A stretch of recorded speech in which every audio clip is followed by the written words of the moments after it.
All right, back once again for another episode of Keeping It Local, and I am here with two wonderful local business owners, Rich Ronde and Briana Ronde.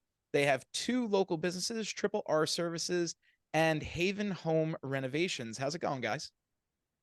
Right. Hey, John. So it's going pretty good. All right, good. Yeah, thanks for coming on. I know everybody's busy and time is very valuable, so appreciate you taking a few minutes here to come on and answer all my questions about business. Yeah, no problem. Thanks for having me. All right.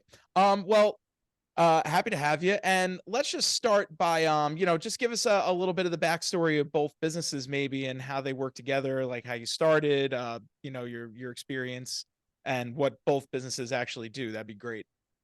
Sure, sure. So I'll try to give you the 30,000 foot view and keep it short, right? My background, I started after high school. I went right into the military, and as soon as I came home from there, I went into working for a local plumbing company. They took me in. They taught me plumbing.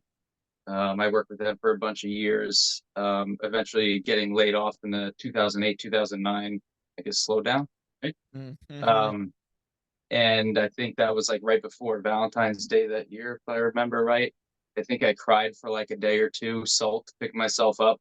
We had a baby coming. Um, we had bills that still were coming, need to be paid. So after 2 days of crying, I had just enough time to start getting licensing and start my own business. So I did that by myself. Obviously, we were married and all that, but it was my business. I was a plumber. That's how the business was set up. Um, Wow. Kind of through the natural course of doing plumbing work and working with homeowners and doing lots of cool stuff that, one customer would, hey, could you renovate my shower? Hey, could you renovate my bathroom? So you just kind of progress into stuff like that, as well as we did that when I worked for the other company. Wow. Um, Okay. Wow. All right. yeah. Well, first of all, thank you for your service. Yes. What branch did you serve in? I'm Air Force. Oh, okay. Yep. Yeah, amazing. Um, Again, yeah, Yep. thank you for your service. And I just want to reiterate something that you said. So you got laid off from your job, and instead of going and looking for a new job, you just decided, I'm going to make myself a business owner because you can never really put yourself out of business theoretically. Was that kind of the thinking behind it? Yeah. I mean, so don't underestimate the crying for 2 days because that company that I worked for was a local Kings Park company as well, family owned. Like we were a tight knit group. This was the kind of place I thought I was going to work for until forever.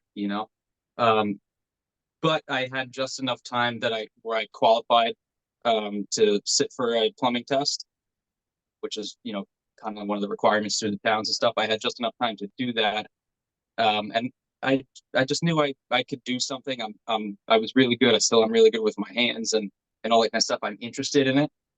So yeah, looking for a job really wasn't on the radar. I was scared and nervous, right? I think we both were. But it was something that I was like, you know what, I can do this really quick. I can go to work tomorrow. I had tools, and all that kind of stuff. So yeah, that's what I did. Was like the setting up the business intimidating at all when you were doing it? I mean as far as like, actually structuring the company, and I'm assuming you have like an LLC or S corp or something. Was that something that you were nervous about, or was it like not a big deal at all? You just wanted to get to work? Yeah, that's a really great and interesting question because you don't really think about that when you're as a tradesperson. You're not really thinking about how business runs when you're working for somebody else. You just see that you get in the truck every day, stock the truck, turn the wrench. You don't think about the business end of it, which Mhm. it, the business part of it was intimidating because I didn't know what I didn't know. And I kind of, on a whim, I started researching. Again, this was like 08, 09, the New York State Division of Corporations. What do you need to do? What are the requirements? And even like in its infancy then, like, resources on the internet, they were there. It was a little tough to get through, but I was able to get through it. I did it by myself. I think I filled out the paperwork at midnight one night. I put it in the mailbox the next day. I had an accountant and just those little pieces started coming together. But that was 14, 15 years ago. And so I worked for myself back then for 2 years solely. About a, excuse me, year and a half to 2 years alone, right?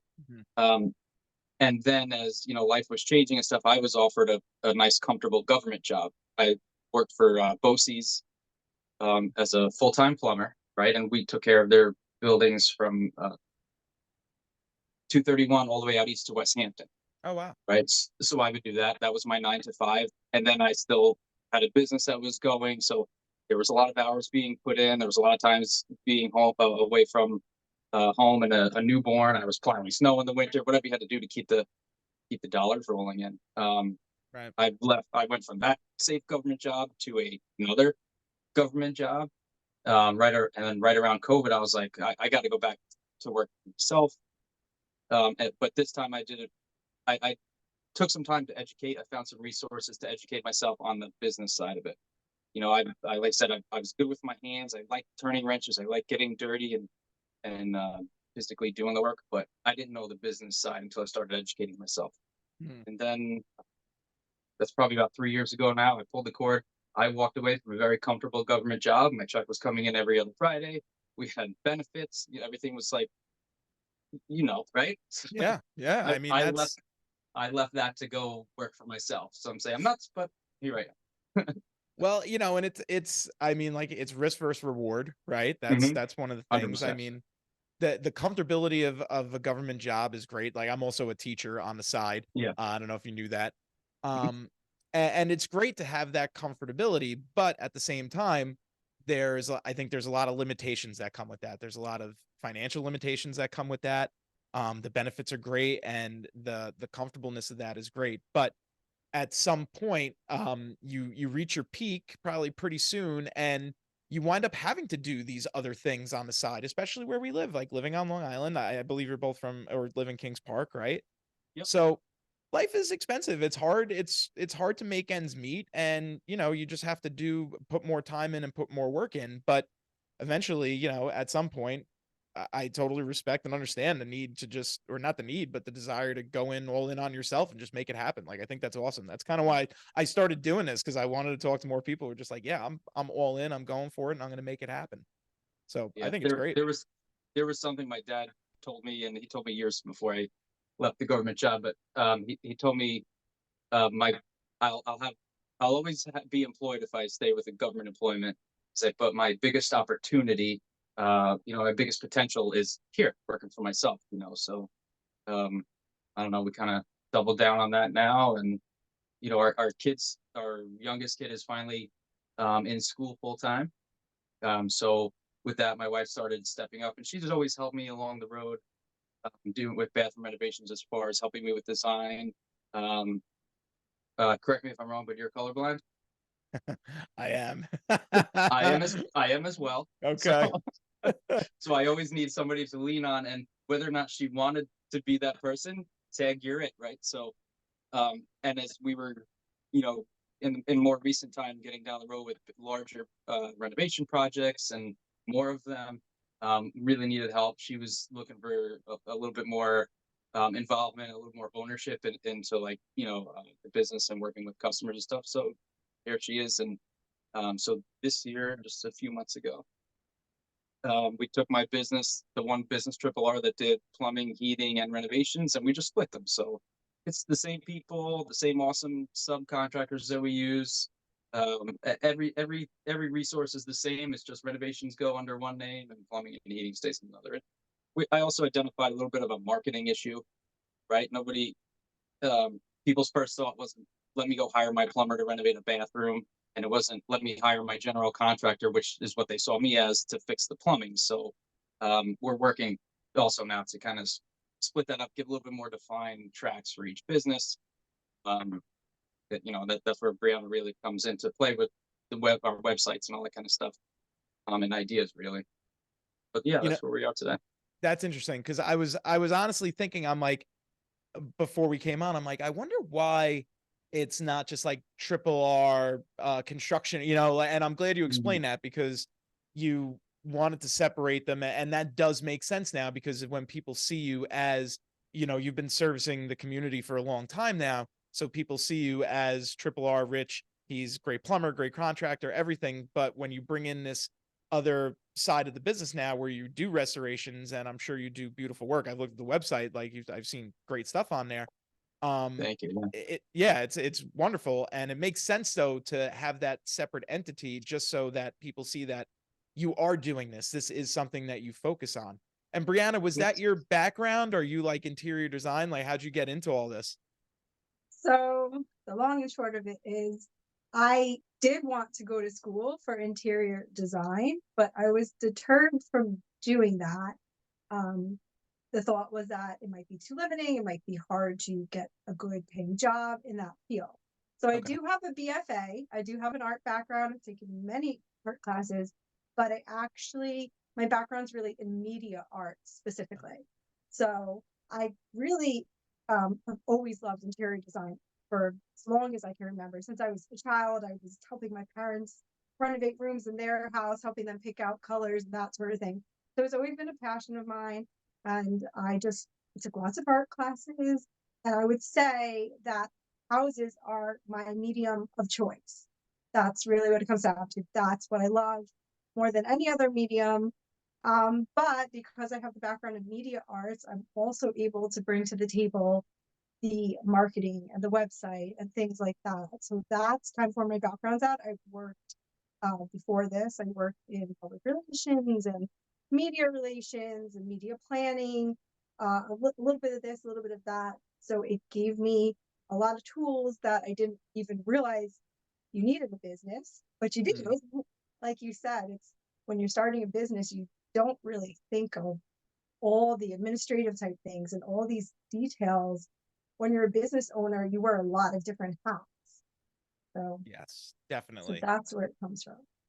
Okay, because that, I mean, it makes total sense, and that I was kind of thinking, Rich, what you said before, like like I'm kind of I've always had more of a worker mindset than like administrative mindset, and Mhm. I wonder what, like, was it hard to go to that, to being like business owner now, where you're probably not getting your hands as dirty as you would like, but you've got your hands in a lot of things now. So what is it like going from that? I mean, I'm sure you're still getting out there and doing the work too, but Yeah. was it a tough transition going from worker bees to business owners? Like, what was that like?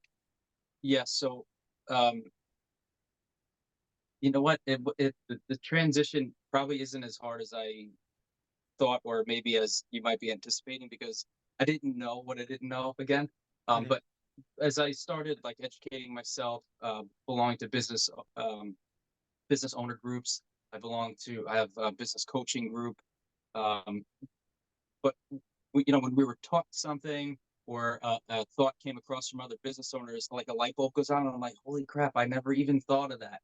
So every day I'm in the beginning stages of me learning about business. I just fell more in love with actually becoming and transitioning to a business owner than being a plumber or being the contractor. I still love all of them, and I am still very active in both pieces. But I find it like a new love, like a new passion, and that is transitioning and becoming a business owner, because you're doing different things, right? Kissing hands and shaking babies. The other way around. Exactly. Yeah, Yeah. no, I No, actually like don't shake baby. Don't shake babies. Don't shake babies, John. no, no, no, not But nice shakes. Hello. yeah, yeah, yeah. Keep up. Yeah. But owning a business is more like that. It's making those connections. It's meeting people. And like we're not horrible people, so it's not totally foreign to us. You didn't seem like horrible people, so yeah, that makes sense. It's not totally foreign to treat people with respect and stuff, and things fall in place. So I'm learning so much more than I ever thought I ever needed to know running a business, whether it's financing or marketing or all that kind of good stuff. And I've been doing that for a couple of years now, and now that we just started this other business in September, October, trying to bring Brianna along. Like it's kind of helping me learn things a little bit better, because I have to, I'm transferring some knowledge. She's in some of those same owners groups with me, so we're kind of like bouncing ideas off of each other. We're having dinner with our kids, eating pizza, talking about the next marketing move, or did this happen on the website.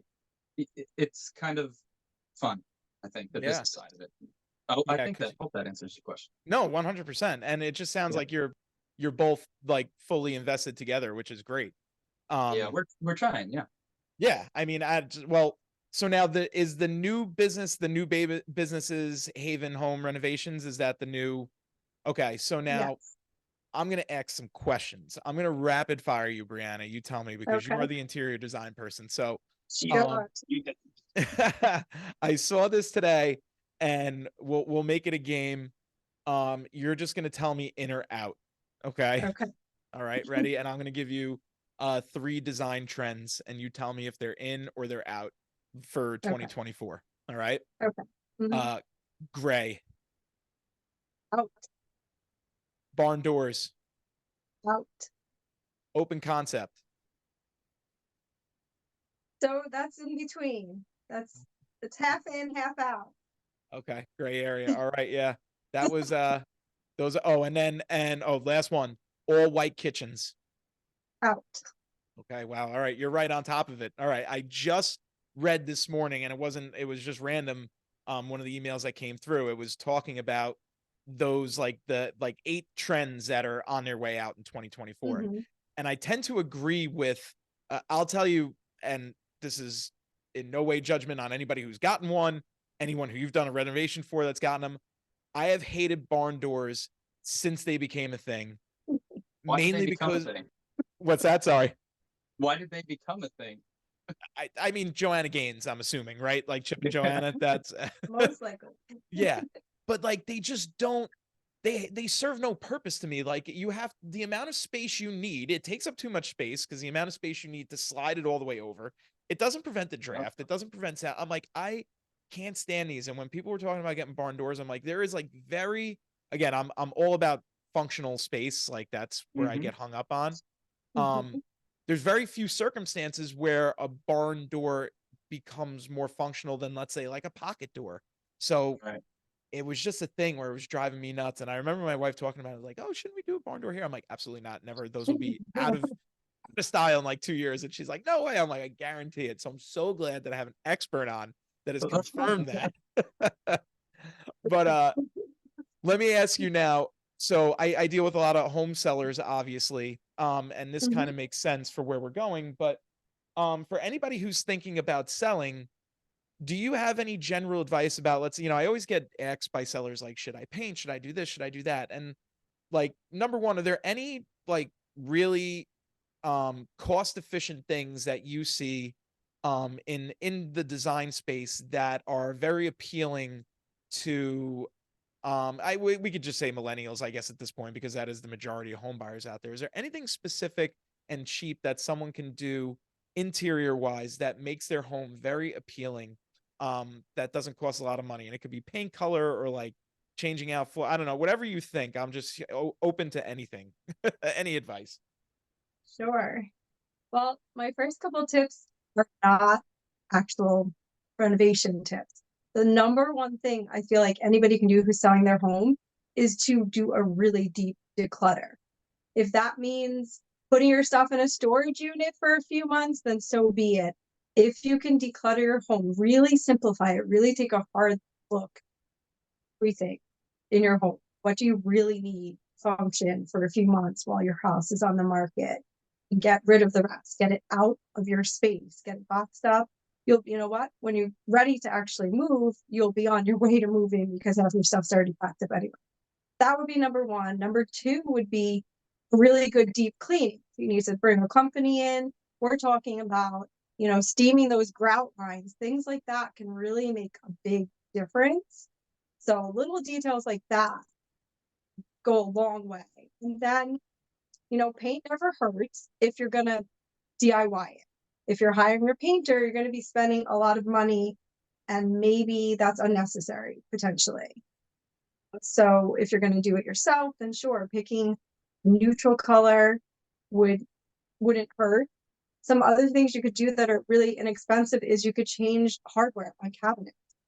You have brass hardware that's not really up to today's standards. Maybe you want to swap that out. That's pretty inexpensive. It's something you can do yourself, and it's something you can go to a big box store and pick up same day.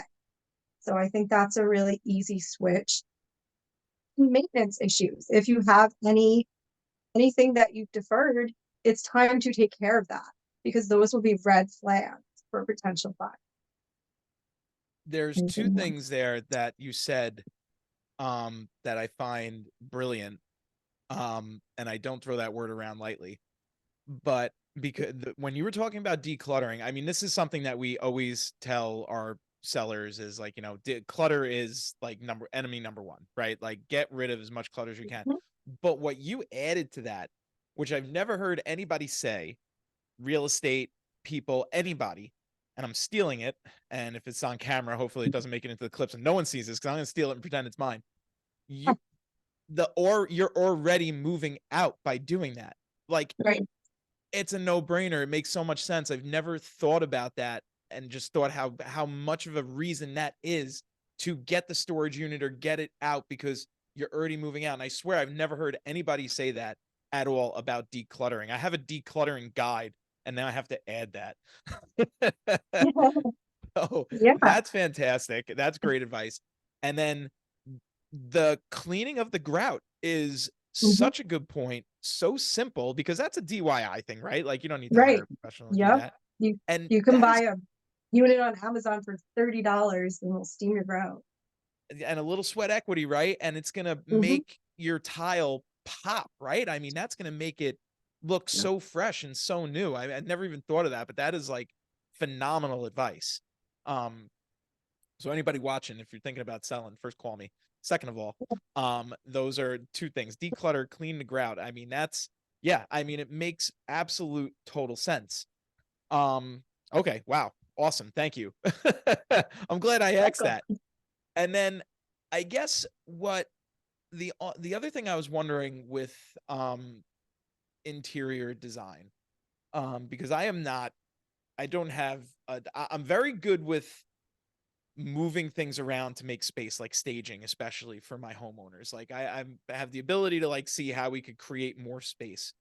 But Sure. like one of the things that's on my Instagram feed that I'm obsessed with is like I don't want to live in a tiny home, I don't want to live in an RV, and I don't want to live in a boat. But what all of those things do so well is the balance between aesthetics and functionality.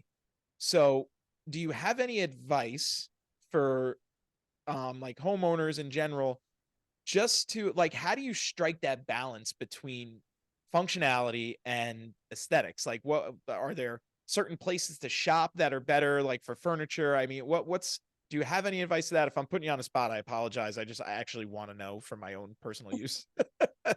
Sure. No, I can speak to this a little bit. I'm actually pretty passionate about this. Actually, when I first sit down to my very first like design meeting with a new client, I actually cover a lot of questions like this because I think it's important. And I think it's something that other people miss. I think it's so important when you're renovating a kitchen, for example, to ask who's the chef? Are they left-handed? Are they right-handed? Do you have a preference which side your dishwasher's on? There's all these little things that really can make a big impact because these are things that you're using every single day. So it adds up. These seemingly little details, I think, are really important. I also think, to kind of touch on the decluttering a little bit again, I think your organizing style is really important. This is something else I'm passionate about. I've taken a course about it. So I bring that into design conversations as well. I need to know if open concept shelving is going to work for a homeowner or not, because it might look great, but if it doesn't work for their organizing style, guess what? They're not going to be happy with it in a few months. And then they're not going to be happy with the work that we did for them in a few months when it's not functioning. So it really is important to strike that balance, for sure. We actually joke all the time that he makes it work, I make it pretty. So it's kind of our little motto. But we both feel it's important to have good function first for the average homeowner. You know, sure, there's people or multiple homes and plenty of space, and they don't have to worry about things like that as much.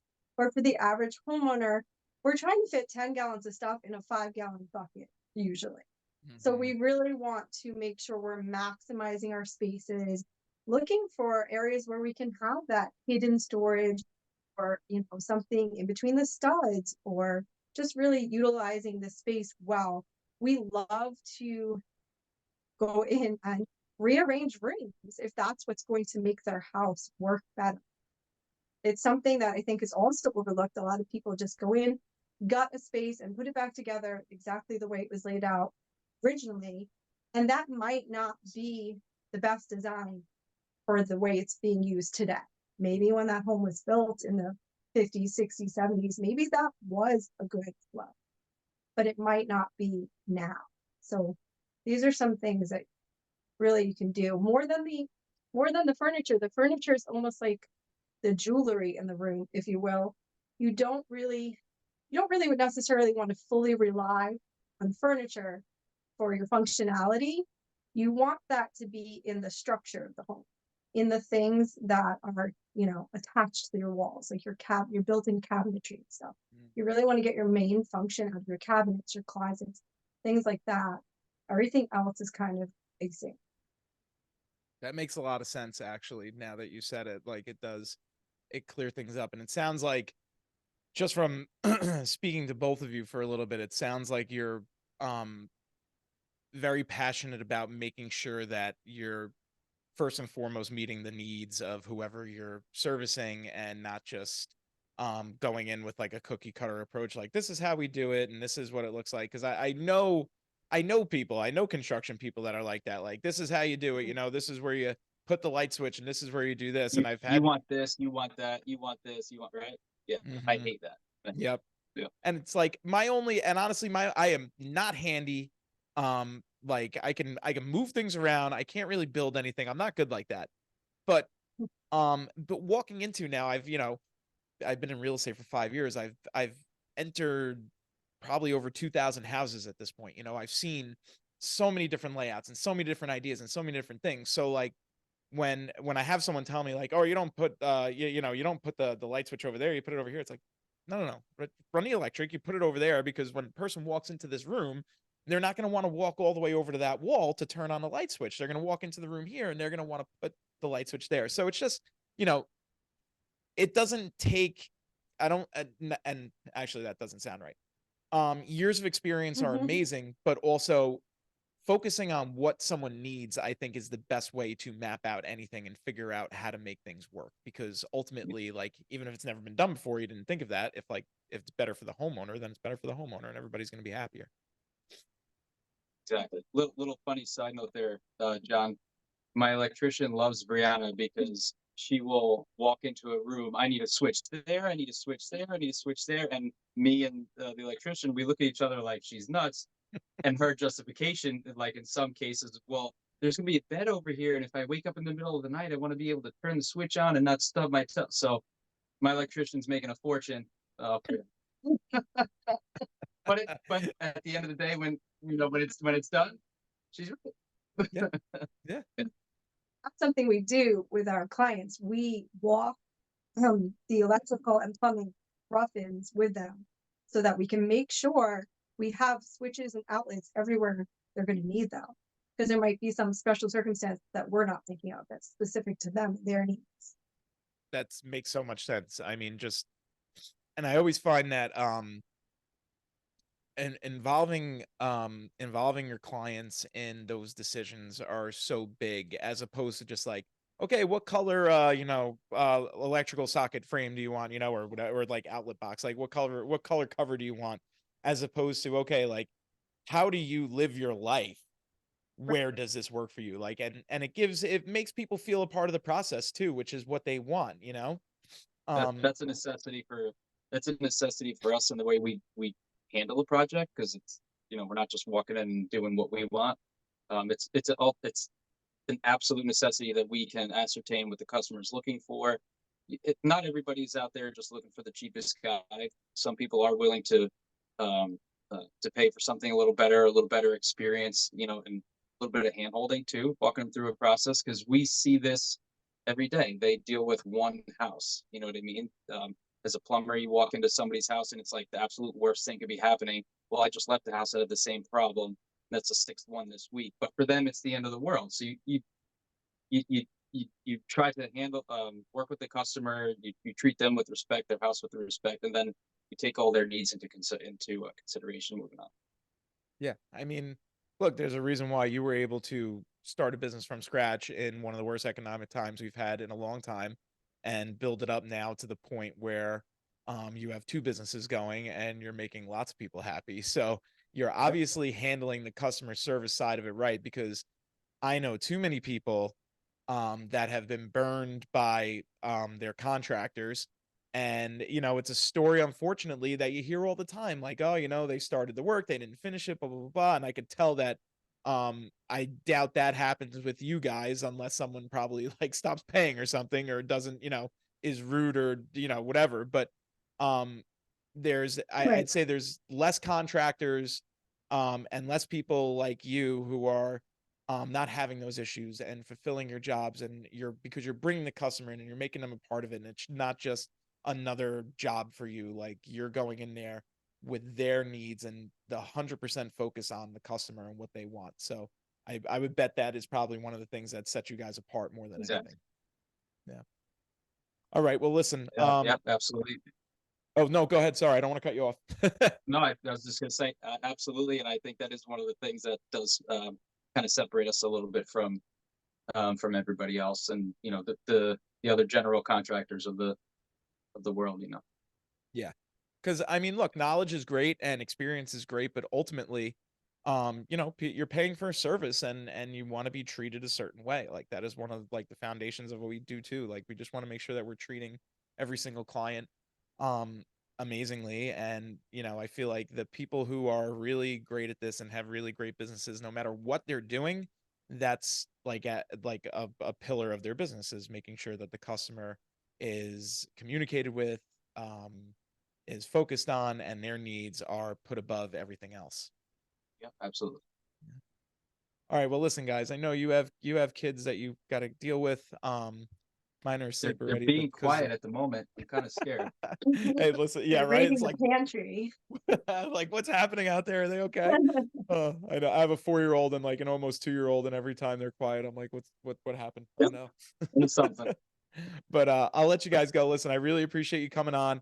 I'm gonna put all your links to the to your websites and everything in the YouTube video. But yeah, it was great talking to you. And I'm sure at some point I'll have some more pertinent questions about contracting and renovations, and maybe we could come on and do this again. Yeah, we'd be happy to do this again. We appreciate you putting it together for the community here too, and everybody in Kings Park. And if they're out there and they see us driving by, it's probably me in the van. So just wait. Yeah, definitely. Hey, look, it's a great town, and I started that Kings Park Business Referrals back during COVID because I wanted people to just be able to post and advertise. So Hmm. I'm always willing to have anybody come on and just talk about their business. I mean, for me, it's a great learning experience. I love it, but I also love giving people the opportunity to come on and talk about their business like this, because you don't really get the opportunity to do that too much. And like social media ads, print advertising and stuff, it's all great and it all has its purpose, but just being able to come on and meet the people who are actually running the show, who you're going to meet and see you, and see you both as the people that you are, I think is really a great thing. So again, I appreciate you coming Yeah, on. awesome. Thank you, Thanks so John. much. Appreciate it. No problem, guys. All right, with that, we're gonna end this episode, and check out Triple R Services and Haven Home Renovations. You can find them easily on the internet. Good old Kings Parkers here. And again, if you need any type of renovations, any type of plumbing situation, really, it sounds like anything that you need in your house, you could call Rich and Briana. All Yeah, give a call. We'll help you out. right, great. All right, we are gonna sign off.